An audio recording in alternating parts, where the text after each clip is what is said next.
Olá, bem-vindo a você que me assiste. Hoje nós vamos conversar um pouco sobre essa questão de perder o medo de falar em público. Será que isso é possível? Eu tenho uma boa notícia para você e eu espero que você consiga nos assistir até o final. Eu não vou me alongar muito.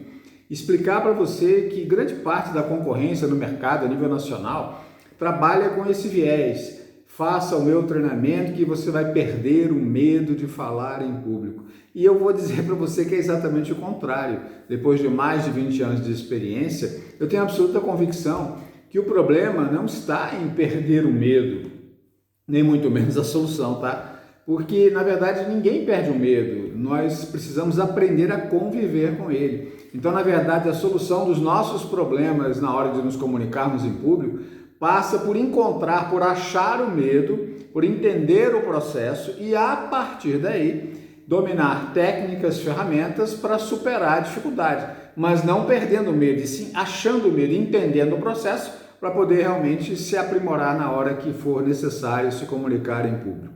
E nós nos comunicamos em todos os cenários, seja no online, no presencial, em qualquer ambiente que você precisar se comunicar, corporativo, relacional e até no privado, a comunicação será a nossa ferramenta para o sucesso.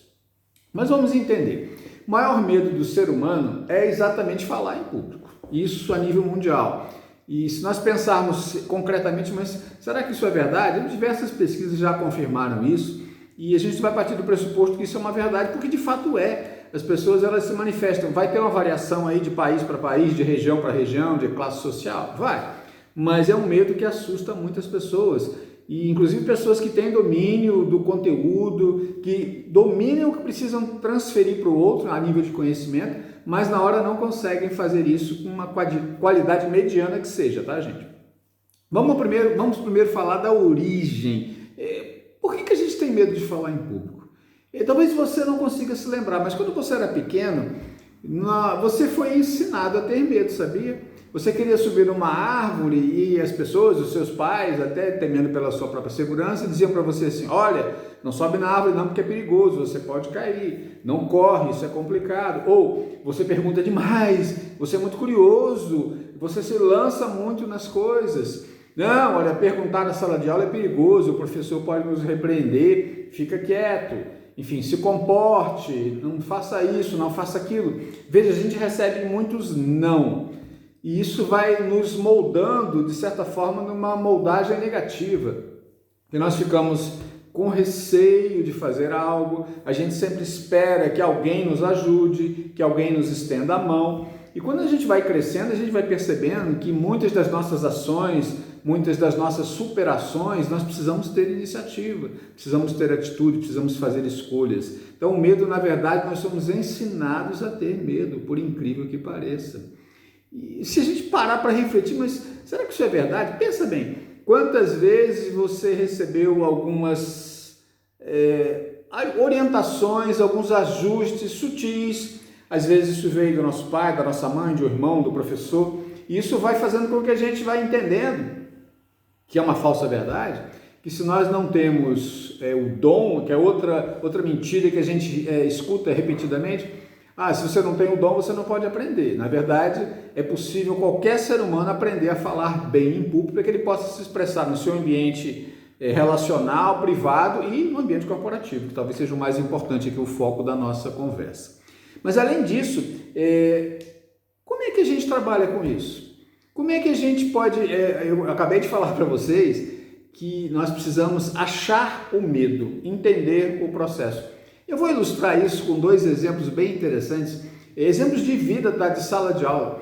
Eu tive uma vez um aluno que ele confessou que tinha medo de borboleta. E quando ele falou isso, gente, todo mundo caiu na gargalhada, porque não tinha como um cidadão aí de seu 1,80 m, forte, tá, a princípio hétero, tudo bem, tá, nenhum preconceito, tranquilo. Mas todo mundo fala, peraí, poxa, como é que você tem medo de borboleta? É um animal tão suave, tão sutil, que não oferece a princípio nenhum risco. Então, o primeiro processo é tentar entender, peraí, por que eu tenho medo de borboleta? Olha o meu tamanho e eu tenho medo de uma borboleta. Eu tenho alguma experiência que me gerou um bloqueio, com certeza. E é isso que acontece com as pessoas que têm dificuldade de falar em público. Em algum momento, talvez você nem tenha consciência disso, Algo aconteceu na sua trajetória de vida que gerou um bloqueio. Por isso que eu comentei, é preciso achar onde está o medo. A partir daí a gente vai lá e corrige o processo. A gente vai fazer uma leitura, uma ressignificação daquilo que estava travando você para que você conseguisse se expressar com desenvoltura. Então esse é um ponto importante. Mas eu tenho um outro exemplo de uma aluna que também manifestou que tinha medo de borboleta. E foi a mesma orientação. No caso do aluno, ele falou que, na verdade, era uma coisa, ele tentou desdizer, tá? Ele, depois que todo mundo falou, não, mas não é uma borboleta, é uma mariposa, é uma grande, tá? Ele tentou, então ele não ficou muito receptivo, embora ele teve a coragem de revelar. Mas eu tive também uma aluna que apresentou o mesmo problema, eu tenho medo de borboleta. E aqui em Brasília, onde eu moro, no zoológico, tem um espaço que se chama de borboletário, talvez deva existir em outros estados do país também. E eu sugeri a ela, olha, o seu problema, já que você está querendo resolver, você vai tirar um dia no final de semana, um dia de semana, um dia que você puder, e você vai entrar no borboletário, no zoológico, você não pode espantar as borboletas e você vai ter que lidar com aquilo, tá? Tudo bem. E o tempo passou, eu esqueci dessa aluna, eu estava numa reunião e uma pessoa me ligava insistentemente, de tal forma que eu imaginei, algo grave, vou atender. Saí da reunião, atendi, era essa aluna, gargalhando, rindo, porque ela tinha ficado 2 horas, gente, dentro do borboletário, enfrentando o seu medo, ela encontrou o seu medo, ela não conseguiu entender muito bem por que tinha medo de borboleta, mas na medida em que ela se lançou e resolveu enfrentar e não fugir, e não a ideia de perder o medo e não lidar com ele, quando ela lidou de frente com isso, ela conseguiu superar a dificuldade. Então, o primeiro ponto é esse, o medo, a gente precisa encontrá-lo. E eu vou te dar logo a notícia boa, tá? Que você está buscando nesse vídeo. Como é que você vai conseguir não perder o medo e enfrentar a situação, achar o seu medo? Nós vamos trabalhar fortemente na geração de coragem. Eu costumo dizer que as pessoas chegam no Instituto sempre com um nível de medo maior do que o nível de coragem. E isso cria um problema, porque o medo, dessa forma, ele nos paralisa. A gente tem que reconhecer esses processos e vamos fazer uma inversão aí dessa relação. Nosso nível de coragem tem que ser maior do que o nível de medo. Aí eu já te expliquei por que eu falei que não é necessário perder o medo. O medo faz parte do nosso crescimento. E quando a gente fala em medo, gente, a gente fala em excesso de adrenalina que pode provocar alguns problemas quando nós precisarmos nos comunicar em público. Então fica aí a dica. Nível de coragem tem que ser maior que o nível de medo. Nós ensinamos você a como ter mais coragem do que medo. Outro ponto importante é que muita gente, quando nos procura, diz assim, professor, eu sou tímido, eu não consigo lidar com isso, eu não consigo falar, trava tudo. Então, veja, são duas coisas. As nossas dificuldades na hora de falar em público são motivadas por um mecanismo fisiológico complexo que gera muita adrenalina quando nós somos colocados numa situação de risco. Saímos da famosa região de conforto, que eu penso que vocês já devem conhecer, que é aquele momento que a gente não tem que tomar nenhuma iniciativa, a gente não tem que fazer nenhuma escolha. Mas você está na sala de aula, o professor está dando uma aula, quando ele chega para você, Paulo, responde a pergunta. Pronto, o Paulo sumiu, acabou o Paulo. Ele já não consegue falar mais nada. Era o melhor aluno da sala, mas quando ele foi escolhido pelo professor, ele recebeu aquela pressão, a adrenalina derramou, acabou o conhecimento. Começa a gaguejar, fala tudo errado, enfim. Esse é um ponto.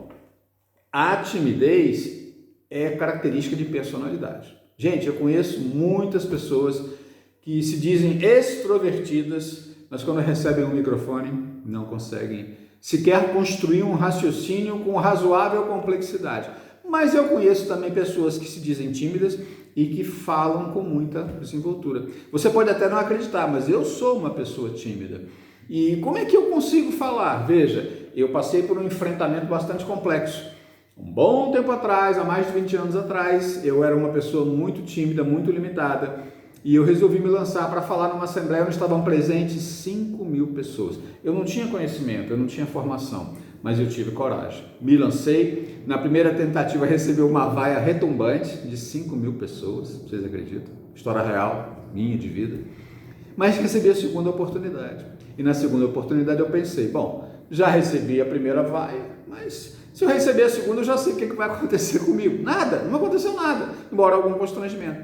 Mas na segunda vez, eu consegui receber aplausos da mesma plateia que havia me vaiado um momento atrás. Isso mudou o meu destino. Mas, para a gente encerrar, gente, bem rápido, Guarda isso. Você precisa melhorar o seu nível de coragem para que ele seja maior do que o nível de medo. Muito importante. E é isso que a gente pode ensinar para você.